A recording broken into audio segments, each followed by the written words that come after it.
Bonjour à tous, j'espère que vous allez bien. Aujourd'hui, je vous retrouve pour une nouvelle vidéo dédiée aux sagas.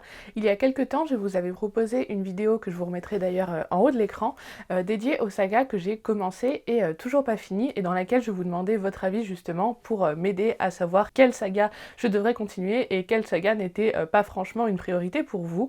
Eh bien, aujourd'hui, on est un petit peu dans la même lancée, mais à l'opposé, c'est-à-dire que je vais vous parler de ces sagas que je n'ai jamais lues et que, pour tout vous dire, je ne compte pas vraiment lire. On est un petit peu dans la catégorie des vidéos opinions impopulaires, dans le sens où ce sont des sagas extrêmement connues, extrêmement populaires, et qui ne m'ont jamais tenté, ou presque pas, à part une, vous verrez laquelle plus tard dans la vidéo. On va commencer par trois sagas plutôt young adult, et ensuite on enchaînera sur trois sagas adultes.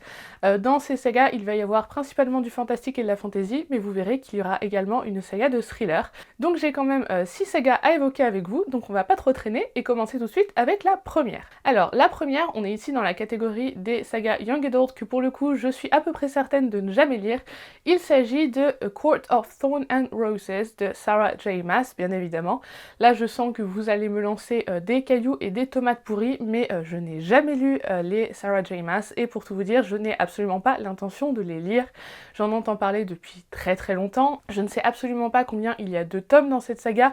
Je crois qu'il y a des sous-séries, des spin-offs, bref. Je pense que j'ai au moins 6 ou 7 livres de retard, et encore je dis retard, mais je sais que je ne les lirai pas a priori. Pourtant, de base, ça avait tout pour me plaire. On est sur une réécriture, je crois, de La Belle et la Bête. On se situe dans le monde des faées. Bref, ça aurait pu me plaire, mais à force d'en entendre parler de partout, je vous avoue que ça m'a un petit peu refroidi. Je suis quelqu'un qui se laisse influencer assez facilement en général, mais au bout d'un moment, trop c'est trop. Quand j'entends trop parler de quelque chose, je n'ai plus envie de le lire en général. J'ai un petit peu l'esprit de contradiction, c'est-à-dire que je suis facilement influençable jusqu'au moment où ça commence à m'agacer, et là je me bloque et je ne veux plus le lire du tout. Bien sûr, je ne critique absolument pas les gens qui sont fans de cette saga, loin de là, c'est pas du tout une vidéo pour critiquer ou juger les gens qui apprécient ces sagas, c'est simplement pour vous dire quelle saga je n'ai jamais lu et pourquoi, quel est mon ressenti vis-à-vis de ces sagas. Peut-être que je passe à côté de quelque chose, mais en attendant, je pense que je ne suis plus la cible, et que le battage médiatique clairement a eu un effet contre-productif avec moi. Donc voilà, ne m'en voulez pas, et sachez également que moi non plus je ne vous en veux pas si vous appréciez ces sagas. On a chacun nos goûts et on a chacun des choses qui nous agacent, et ben voilà, moi c'est le battage médiatique autour de cette saga qui fait que je pense que je ne la lirai absolument jamais. On enchaîne sur une deuxième saga qui est un petit peu dans la même catégorie. Il s'agit de Shades of Magic de V.E. Schwab, et là vous allez vous dire, tiens c'est bizarre, pourtant elle lit du V.E. Schwab. Oui, tout à fait, et j'aime beaucoup sa plume. J'ai lu pour l'instant d'elle The Invisible Life of Addie LaRue, ainsi que City of Ghosts, qui est le premier tome de la saga Cassidy Blake. J'ai beaucoup aimé ces deux lectures, ça n'a pas non plus été des coups de cœur, mais j'ai beaucoup aimé, et en fait, pour Shades of Magic, j'avoue que ça ne m'attire pas, dans le sens où c'est un petit peu comme le Sarah J. Maas, c'est le battage médiatique autour de cette saga qui fait que je n'en peux plus d'entendre ce nom de saga. Je préférerais largement me tourner vers d'autres œuvres de l'autrice. Je suis pas forcément tentée par Vicious ou Vengeful, mais par contre le tout nouveau Gallant qui vient de sortir, lui, me fait bien envie. Donc pour moi en fait c'est une partie de l'œuvre de l'autrice qui m'attire, mais pas Shades of Magic. On est, pour ceux qui ne connaîtraient pas, qui seraient passés à côté, on est sur une saga de fantasy dans laquelle il y a 3 Londres qui coexistent, et en fait dans ces 3 Londres, la magie a une puissance différente il me semble, et on va rencontrer un jeune homme, si mes souvenirs sont bons, qui est capable, ou une jeune femme, je ne sais plus du tout, qui est capable de circuler entre ces 3 Londres. En soi, je pense pas que ça me déplairait complètement, mais là encore, je pense que de 1, je ne suis plus la cible, et de 2, j'en ai entendu beaucoup trop parler, donc je pense que mes attentes seraient beaucoup trop hautes, et il y aurait de grandes chances pour que je sois déçue, parce que ça n'a pas l'air non plus complètement original. Pour moi, en tout cas, V.E. Schwab a fait des choses très sympas, et qui sortent un petit peu de l'ordinaire, comme La vie invisible de Addie LaRue, et donc c'est pour ça que j'ai pas forcément envie de me tourner vers ces sagas plus mainstream entre guillemets. Là encore, c'est pas du tout un reproche ou une critique vis-à-vis de ceux qui apprécient cette saga, c'est simplement que je pense que ça n'est pas pour moi. Voilà. On reste dans la catégorie des sagas young adult qui me font franchement pas envie du tout. On va enchaîner sur The Mortal Instruments de Cassandra Clare. Je n'ai jamais lu cette saga. J'ai tenté la série, mais je crois que j'ai tenu tenu 2 ou 3 épisodes avant de m'ennuyer fermement. Donc là pour le coup je suis un petit peu plus familière avec l'univers que les 2 autres sagas dont je vous ai parlé avant, et je sais que là ce qui ne m'a pas plu ce sont les personnages et l'histoire. Vous allez peut-être me dire que j'aurais dû commencer par les romans et non pas par la série, et que la série est une mauvaise adaptation, je ne sais pas, mais toujours est-il que l'ambiance, l'univers, ça m'a fait l'effet, et là encore ne me jetez pas des cailloux, ça m'a fait l'effet d'un Twilight réchauffé, et je ne suis plus la cible depuis très longtemps pour les Twilight. Je les ai lus quand j'avais 15 ans, j'ai adoré quand j'avais 15 ans, maintenant quand je prends du recul je sais que ça ne serait plus du tout pour moi aujourd'hui. Donc voilà, tout ce qui est un petit peu créature de la nuit, chasseur de vampires, etc. c'est plus pour moi. Là encore, ne le prenez pas comme une critique si vous appréciez ce genre de saga, mais je pense que au vu de ce que j'ai ressenti en regardant les quelques épisodes de la série que j'ai pu voir, tenter de lire la saga, ce serait un petit peu une perte de temps. Peut-être que je passe à côté de quelque chose, mais j'ai assez de livres dans ma bibliothèque pour pouvoir me tourner vers d'autres livres qui me font bien plus envie et qui sont à mon sens peut-être plus mon genre. Voilà, on en a fini sur les 3 sagas Young Adult. J'espère que tout le monde n'est pas parti et ne va pas se désabonner de ma chaîne en voyant mes opinions sur ces 3 sagas. Et on va enchaîner sur les sagas adultes. Là, vous allez voir qu'il y en a 2 sur les 3 que j'ai entamé, et je dis bien entamé, et que j'ai arrêté, et pour lesquels j'ai un énorme point d'interrogation sur le fait de les continuer ou pas.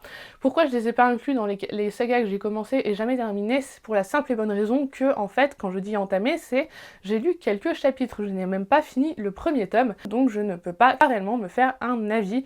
Je pars même du principe qu'en fait je n'ai pas réellement lu ces sagas parce que ça fait très longtemps que je les ai entamées, je n'en ai quasi plus aucun souvenir, et j'ai quelques doutes sur le fait de les lire un jour ou non.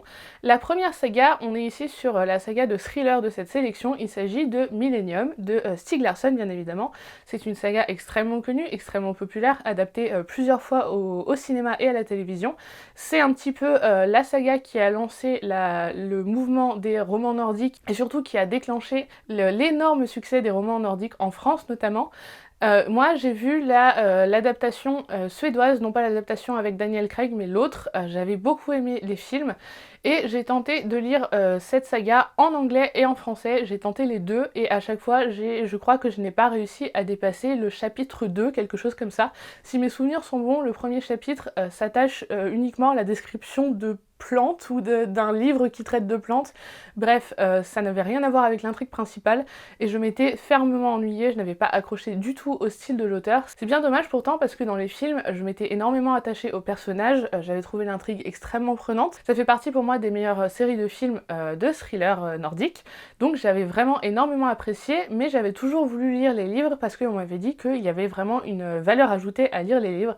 Simplement, j'en ai jamais eu le courage, et pour tout vous dire, j'avais les livres dans ma bibliothèque pendant un bon moment, je crois que je les ai gardés peut-être 7 ou 8 ans, et récemment je m'en suis débarrassée, je les ai donnés, parce que je pense que je ne les lirai jamais. Mais voilà, c'est ce genre de saga que tout le monde a lu, tout le monde a adoré, tout le monde encense la plume de Stieg Larsson. Depuis, il y a eu un espèce de reboot de cette saga dans la mesure où Stieg Larsson est décédé il y a plusieurs années. Un auteur a repris la plume pour suivre les nouvelles aventures de Lisbeth et Salander. Donc je me dis que peut-être un jour je lirai cette nouvelle saga dans la mesure où la plume est peut-être légèrement différente, je ne sais pas. N'hésitez pas à me dire en commentaire ce que vous en avez pensé, si vous avez lu la saga d'origine et le nouveau reboot. Je ne sais même pas combien il y a de tomes dans ce nouveau reboot, mais voilà, n'hésitez pas à me dire en commentaire si vous avez lu les Millennium et ce que vous en avez pensé. On enchaîne sur la deuxième série qui est un petit peu dans le même cas que Millennium, et là à mon avis vous allez être très surpris dans la mesure où vous savez, ou peut-être que vous ne le savez pas donc je le glisse ici, mais j'habite en Écosse. Cette saga c'est Outlander de Diana Gabaldon, bien évidemment. J'ai lu, je crois, un tiers du premier tome il y a plusieurs années, mais en fait j'avais fait la bêtise de commencer en parallèle la série, ce qui fait qu'au bout d'un moment je me suis lassée du style de l'autrice que je trouvais assez lourd, assez descriptif. Ce sont des tomes énormes, je ne sais pas si vous avez déjà vu les Outlander en librairie, mais ce sont vraiment des énormes pavasses et ça ne s'arrange pas au fur et à mesure que la saga avance, donc je me suis découragée. Et pour la série en fait ça m'a fait un petit peu le même effet, c'est-à-dire que j'ai fini la saison 1, j'ai commencé la saison 2, mais dans mes souvenirs une grande grande partie de la saison 2 se passe en France, ce qui fait que ça avait perdu un petit peu de son intérêt pour moi. Je sais bien qu'il retourne en Écosse au bout d'un moment, mais c'était à une période où je n'habitais pas en Écosse et j'avais envie en fait de retrouver l'Écosse, donc pour moi regarder une intrigue qui se passait à Versailles, ça perdait clairement de son intérêt. Donc je me suis désintéressée de la série, mais j'aimerais reprendre et pour tout vous dire, j'hésite encore et c'est pour ça que je me suis encore lancée ni dans l'une ni dans l'autre à reprendre soit la saga en livre, soit la série télévisée, d'autant que je crois la dernière saison va arriver assez prochainement. J'aimerais beaucoup en fait avancer dans cette histoire de manière générale pour arriver dans la partie réellement historique avec la rébellion jacobite, etc. Et tout ça, ça m'intéresse pas mal, mais je n'ai toujours pas sauté le pas. Et là encore, je vous dis, j'ai lu assez peu du premier tome. Eh bien, je considère en fait ne les avoir quasiment jamais lus, donc je me ferme pas totalement la porte à reprendre de zéro un jour cette saga pour pouvoir avancer plus loin dans l'histoire, mais il y a de grandes chances que je reprenne la série d'abord parce que ça avait assez plu aussi à mon chéri, donc il y a des chances qu'en fait on se fasse la série tous les deux et que donc au final je laisse tomber la saga en livre, dans la mesure où je trouve que c'est une adaptation relativement fidèle et que je n'avais pas particulièrement accroché au style de l'autrice. Donc voilà, n'hésitez pas à me dire si vous avez lu la série papier ou vu la série télévisée, ce que vous en avez pensé, si vous êtes des fans absolus et si vous trouvez absolument scandaleux que je n'ai jamais lu ni vu l'intégralité de Outlander. Je vous attends en commentaire. Et on va finir sur une dernière série de fantasy, fantasy pure pour le coup. Et là, à mon avis, ça va en surprendre aussi quelques-uns que je ne l'ai jamais lu. Il s'agit de The Wheel of Time de Robert Jordan, bien évidemment, donc La Roue du Temps. Non, je n'ai jamais lu La Roue du Temps, je n'ai jamais lu de Robert Jordan. Je sais que ça manque à ma culture de fantasy, mais pour tout vous dire, je n'ai jamais osé sauter le pas parce qu'on m'a toujours dit que c'était une saga assez dense et surtout qu'il y avait plusieurs tomes au milieu qui étaient très longs et que l'on considère un petit peu comme des tomes dans lesquels on s'endort, dans lesquels il se passe pas grand chose et qui sont là pour meubler. Je sais que la fin de la série a été reprise par Brandon Sanderson suite au décès de Robert Jordan il y a quelques années. Ça, à la limite, ça me convaincrait plus dans la mesure où je connais déjà et que j'adore le style de Brandon Sanderson, sauf que pour en arriver au tome de Sanderson, je crois qu'il faut s'accrocher sur 6 ou 7 tomes, dont au minimum 3 ou 4 qui sont, comme je vous le disais, apparemment très ennuyeux. Ce qui me pousse à réellement essayer cette saga, c'est bien évidemment la sortie de la série très récemment sur Prime Video.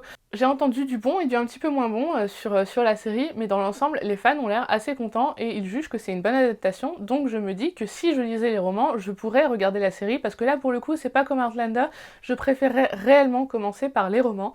Donc si vous avez déjà lu The Wheel of Time, je vous attends en commentaire, n'hésitez pas à me dire ce que vous en avez pensé, et si d'après vous, je devrais lire cette saga, dans la mesure où une de mes sagas préférées de tous les temps, par exemple, c'est Le Seigneur des Anneaux. Je ne compare pas les deux, bien évidemment, c'est juste pour vous donner un petit peu un élément de référence dans mes goûts en matière de fantasy. Le Seigneur des Anneaux, c'est une saga que j'aime énormément. J'aime un peu moins, par exemple, L'Épée de Vérité de Terry Goodkin.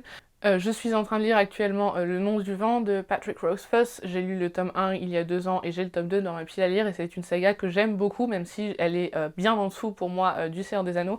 Voilà, ça vous donne quelques repères sur mes goûts en matière de fantasy adulte pure et dure. Donc n'hésitez pas à me dire si d'après vous la Roue du Temps serait quelque chose qui pourrait me convenir. Eh bien écoutez, La Roue du Temps, c'était la dernière saga dont je voulais vous parler aujourd'hui. J'espère que cette vidéo vous a plu et ne vous a pas trop vexé. J'espère que vous ne vous êtes pas tous désabonnés de ma chaîne. N'hésitez pas à venir me dire en commentaire quels sont vos avis sur ces sagas. N'hésitez pas surtout à me dire si, comme moi, vous avez ce genre de saga que vous n'avez jamais lu et que vous êtes à peu près sûr de ne jamais lire, ou qui au contraire vous font un petit peu peur, vous font douter. Je vous attends dans les commentaires. Pensez à liker cette vidéo si elle vous a plu, vraiment c'est important pour moi et pour YouTube.